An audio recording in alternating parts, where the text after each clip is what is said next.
में तेजी से लिए हुए फैसले अक्सर अस्थिरता पैदा करते हैं। दोस्तों, कल तक जो लोग बालेन शाह को नायक फिल्म का अनिल कपूर बता रहे थे, महज 1 महीने के भीतर, जी हां दोस्तों, नेपाल सरकार की गिरने की नौबत पेश आ गई है। आखिर ऐसा क्यों हुआ? आप सबको पता है कि नेपाल में युवा क्रांति होने के बाद रैपर और सिंगर बालेन शाह को प्रधानमंत्री बनाया गया और सुदन गुरुङ को गृह मंत्री बनाया गया। लेकिन ताबड़तोड़ फैसले बालेन शाह सरकार ने ऐसे लिए कि आज नेपाल का जेन जी खुद सड़कों पर उतरकर उसी नेपाल सरकार की खिलाफत कर रहा है जिसको 1 महीने पहले उन्होंने ही खुद चुना था, क्रांति करने के बाद चुना गया था। 3 बड़े कारण बताए जा रहे हैं दोस्तों। सबसे पहला कारण, भारत से आने वाली चीजों पर नेपाल सरकार ने टैक्स लगाना शुरू कर दिया है। 100 रुपए से ऊपर की चीज अगर कोई नेपाली व्यक्ति भारत से खरीदता है तो उस पर टैक्स लगाया जाएगा। अब आप सोच कर देखिए कि नेपाल और भारत की सीमा कई जिलों में लगती है, कई राज्यों से लगती है और अक्सर नेपाल और भारत के लोगों का आर पार आना जाना लगा रहता है। नेपाल के लोग भारत में सामान खरीदने के लिए आते हैं और भारत के लोग शादी करने के लिए नेपाल में जाते हैं। बहुत सारे लोगों ने नेपाल के लोगों से शादी कर रखी है और यहां पर अपना घर बसा रखा है और वहीं पर जो नेपाल के लोग हैं वो बॉर्डर क्रॉस करके, क्योंकि आप सबको पता है कि नेपाल में जाने के लिए कोई वीजा नहीं लगता है, अब तक वीजा नहीं लगता था, लेकिन जब से बालेन शाह सरकार आई है उसने लोगों की परवाह किए बिना, संवाद किए बिना एक के बाद एक ऐसे ताबड़तोड़ फैसले लिए कि जिसके बाद 100 रुपए से ऊपर की चीज पर टैक्स लगाना जरूरी कर दिया। अब जरा सोच कर देखिए, नेपाल से लोग भारत में आते थे, यहां से राशन का सामान, कपड़े, इलेक्ट्रॉनिक्स का सामान वगैरह खरीदते थे क्योंकि वो सामान भारत में सस्ता मिलता था। लेकिन नेपाल सरकार ने, बालेन शाह सरकार ने ये कहकर टैक्स लगा दिया कि अगर टैक्स लगाया जाएगा तो इससे हमारे देश में घरेलू उत्पादन बढ़ेगा, जिससे कि हमारी आत्मनिर्भरता बनेगी। लेकिन इसके लिए उन्होंने नेपाल के लोगों से कोई संवाद स्थापित नहीं किया। इससे नेपाल के लोगों में त्राहिमाम मच गया। लोग आए दिन रोजमर्रा की जिंदगी में बॉर्डर क्रॉस करके सामान खरीदने के लिए भारत में आते थे, लेकिन अब वो यहां पर सामान नहीं खरीद पा रहे हैं।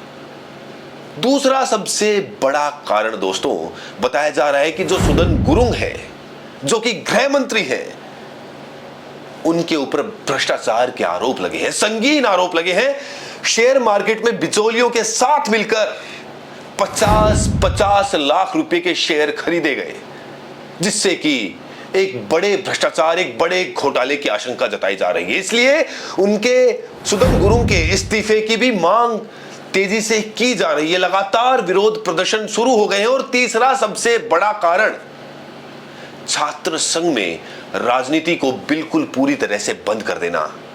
बालेन शाह सरकार ने एक बहुत बड़ा फैसला लिया जिसके बाद छात्र संघ में राजनीति को पूरी तरह से बंद कर दिया गया। लेकिन नेपाल में छात्र संघ की राजनीति वर्षों से, दशकों से बड़ी ही एक्टिव मोड में चली आ रही थी और इस फैसले के बाद छात्रों में एक विरोध देखने को मिला। बालेन शाह सरकार का मानना था कि छात्र राजनीति में कदम ना रखें, वो अपनी शिक्षा पर ध्यान दें। अगर वो राजनीति में कदम रखते हैं तो इससे उनकी शिक्षा प्रभावित होगी।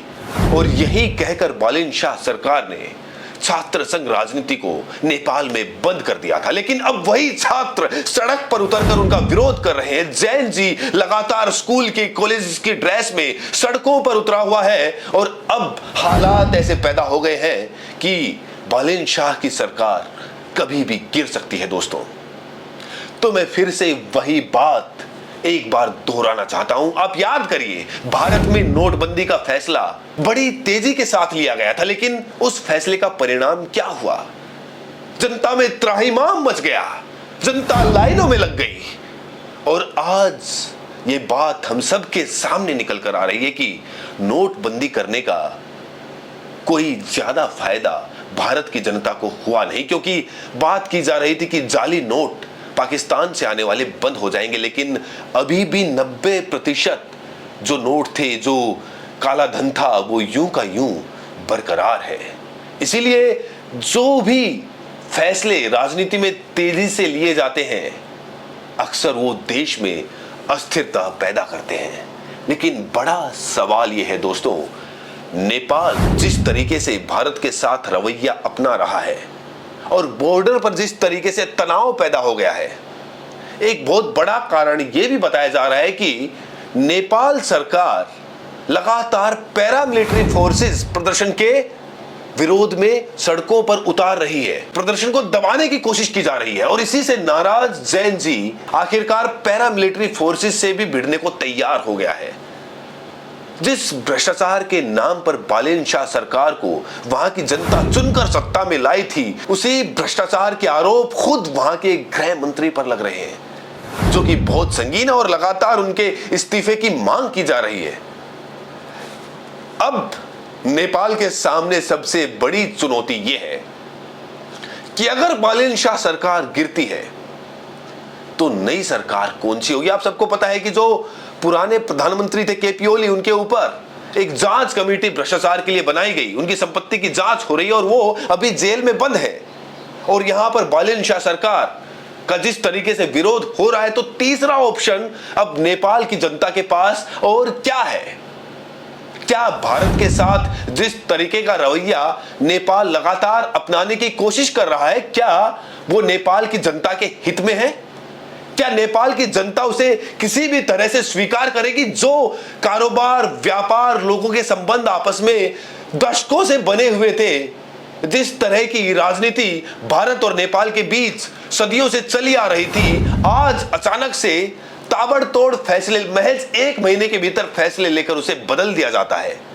क्या उसे नेपाल की जनता हजम कर पाएगी? और क्या बालेन शाह इस बात से रूबरू है कि उनकी जनता किस तरह की परेशानियां झेल रही है? बॉर्डर पर जो लोग रहते हैं, जो लगातार भारत से सामान खरीदते हैं, क्या उनकी परेशानियों से बालेन शाह वाकिफ है? वैसे तो बालेन शाह की तमाम वीडियोस आपने देखी होंगी। लगातार वो किसी कार्यक्रम में पहुंचते हैं तो रेड कारपेट पे ना चलकर उसके उलट चलते हैं, जमीन पर चलना शुरू कर देते हैं, किसी गुलदस्ते को नहीं लेते हैं, कहीं पर भीड़ को इकट्ठा नहीं होने देते हैं, अपने आप को बिल्कुल सामान्य दिखाने की कोशिश करते हैं, सामान्य लोगों से मिलते हैं। और ऐसी वीडियोस, तमाम वीडियोस सोशल मीडिया पर वायरल हुई। लेकिन अब बालेन शाह सरकार की पोल पट्टी खुलनी शुरू हो गई है। और अब सबसे बड़ा सवाल जो नेपाल की जनता उठा रही है, क्या गृह मंत्री सुदन गुरुङ के खिलाफ कोई कठोर एक्शन लिया जाएगा? क्योंकि 50-50 लाख के शेयर मार्केट में खरीदे गए, बिचौलियों के साथ मिलकर बड़ी हेराफेरी की आशंका जताई जा रही है।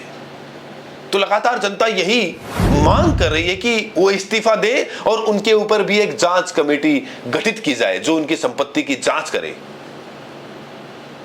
दोस्तों, बाकी क्या अपडेट्स रहते हैं नेपाल में, मैं आपको लगातार रूबरू कराता रहूंगा। लेकिन अगर आप चैनल पर पहली बार हैं तो सब्सक्राइब करें या ना करें, लेकिन इस वीडियो को ज्यादा से ज्यादा लोगों तक शेयर जरूर करें। बहुत बहुत शुक्रिया।